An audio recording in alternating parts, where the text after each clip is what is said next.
to be at this prestigious annual event. It has become prestigious because it attracts not only members of the judiciary, but the member of the bar, the political leadership, and the civil society. This dialogue is very important. I had prepared because when I read the topic, it appeared to be a very academic topic. But after hearing Mr. Ali Ahmed Kur, first of all, I'm grateful to him. It is very important. It is very important for us to know what the bar and what the people think about us. Ladies and gentlemen, let me assure Mr. Ali Ahmed Kur that no judge who is independent can ever make an excuse that he can be pressurized or influenced. Any such excuse, I'm afraid, is a violation of the oath. And the oath that we take, we swear in the name of Allah. Mr. Ali Ahmed Kur, what he said, and unfortunately it reminded me of an incident, and that would probably highlight the dilemma, not just of the judiciary, but of the other institutions as well. It was 26th of January 2000, and I was a lawyer, and I wasn't enrolled as a lawyer of the Supreme Court. I took up the newspaper in the morning, and it said that the judges will be administered oath under PCU. I was quite shocked. And my driver had not come. I took the car and went to the Supreme Court. There was an eerie silence there. I kept asking people where were the judges. And they took me to a foyer. And in the middle of the foyer was a gentleman by the name of Buddha Khan, who was the additional registrar. And I had a handwritten petition. From a corridor, I heard loud laughter, and then judges came towards me, and I was in the middle of the foyer. And they asked me, "Why are you there?" I said, "Your Lordships, I have a grievance. You have already taken an oath, and you cannot take another oath. It will be violation of the earlier oath." They were so excited they didn't listen to me, and they ran towards the cars. Mr. Buddha Khan came back and he asked me, "What have you done?" I said, "They were some other judges who weren't here." So they said, "They are in such and such chambers." Nobody stopped me. I went to that chamber. Now I take a pause. How many in this audience can tell me the names of those 5 honorable judges who had refused to take oath on the 26th of January 2000? Anyone who can raise the hand and say who those judges were? None in the audience. This is what is shocking. I went to the chamber of Justice Nasir Aslam Zahid, who is alive, and I sent in the petition. The person came back and he said, they've asked me to inform you to give it in the office of the registrar. I requested for a hearing, and I was given an audience. And 5 most honorable judges, 2 of whom would have been the Chief Justices of Pakistan, Justice Wajiuddin Ahmed and late Justice Kamal Mansoor Alam.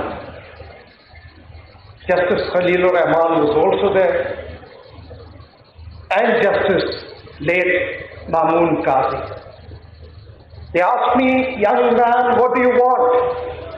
I said, your lordships, I have a grievance. Before the petition is heard, I want a restraining order.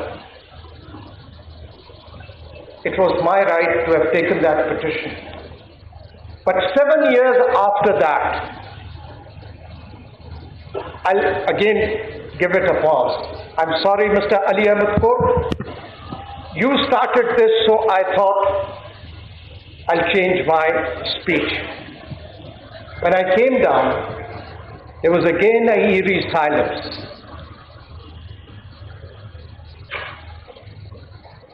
The authoritarian rule was at its peak. There was only 2 lawyers in the bar room when I came out, and I wouldn't like to name them. I sat in the car, went to my office. I thought the civil society will come out. I thought that there will be resistance. I request you to take up the newspapers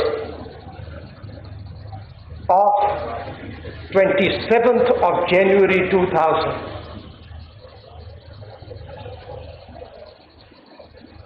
There was usual business. Now I go back to 2007. There was a historic lawyers movement. It wasn't a movement for the restoration of judges. It was a struggle which symbolizes the topic. The civil society and people of this country dreamt of a judiciary that would be independent, impartial, protect the human rights, and strengthen democracy. That was the historic movement led by the lawyers. Ladies and gentlemen, in 2007, Justice Wajiuddin Ahmed was with me in that movement, and he said probably history would have been different if we had entertained your petition. I go back to 1954. Soon after the independence was rooted in democracy. Soon after the independence, the first test of the judiciary came up before it. It was the Tamizuddin Khan case. and it came before the Sindh Chief Court. How many in the audience knows the names of those honorable judges who had rendered that first landmark judgment? How many? Can anyone raise the hand?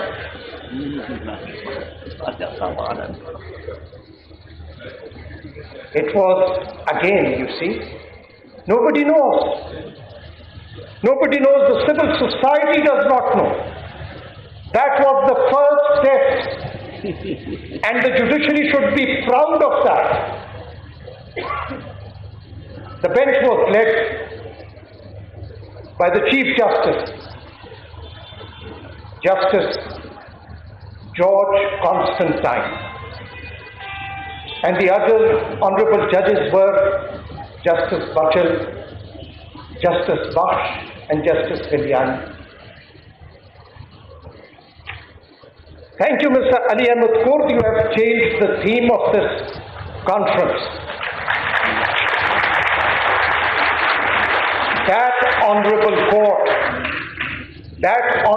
court rendered that landmark judgment.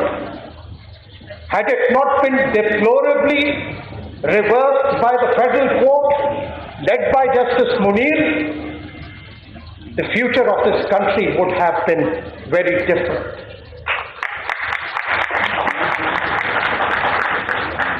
That is from where democracy was derailed. Democracy was destroyed. And I, as the Chief Justice, cannot blame anyone. And from there on, it was the Doso case, then the other case, Mohtarma Nusrat Bhutto's case, then Zafar Ali Shah case. All those judgments are part of history. Now we can't erase them from the history. These judgments were responsible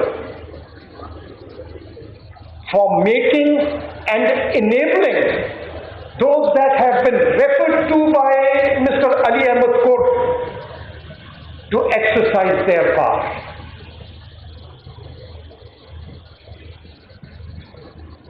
What can be more regrettable for an institution that an elected Prime Minister, an honorable judge of that bench, conceded that he was hanged because there was pressure. Ladies and gentlemen, Mr. Ali Ahmed Kurd, yes, as a judicial organ of the state, we must not bury our head in the sand. We can't refuse to accept our mistakes. We have changed the course of history of this country. The authoritarian rules, half of the life of Pakistan's existence is based on authoritarian rules. Regressive governments have destroyed fundamental rights and suppressed freedoms. But this struggle cannot be taken up by the judiciary on its own. The other players are equally important. It reminds me of the Bill of Rights of the Massachusetts Constitution of 1780. And in that, John Adams had identified the two most important rights. The right to have access to an independent court and free press. But when I say free press, it has to be an independent free press and media, not controlled by proprietors having vested interests. This is the advantage of speaking the truth, Ali Ahmed quote, that you have at least started the dialogue. Yes, we all are responsible.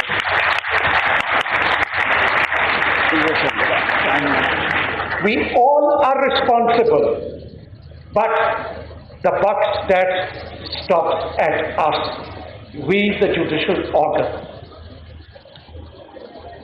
Every organ, whether it's the media, whether it's the civil society, whether it's the bar, every one of us have to look inwards. If there is no free media, free speech, there wouldn't be any independence of judiciary. They are interdependent. But the media has to be responsible. But I'm not a pessimist. I'm an optimist.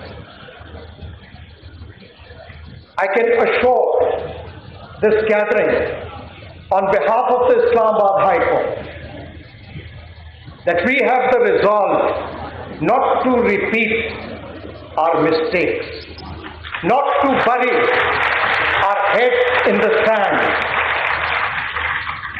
It is our duty and our responsibility that we earn the respect and confidence of the people who are the real stakeholders of this institution.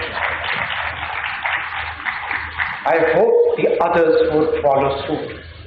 There are many other things that I could say, but again, thank you, Mr. Ali Ahmed Kot, for letting me speak the truth. Thank you very much.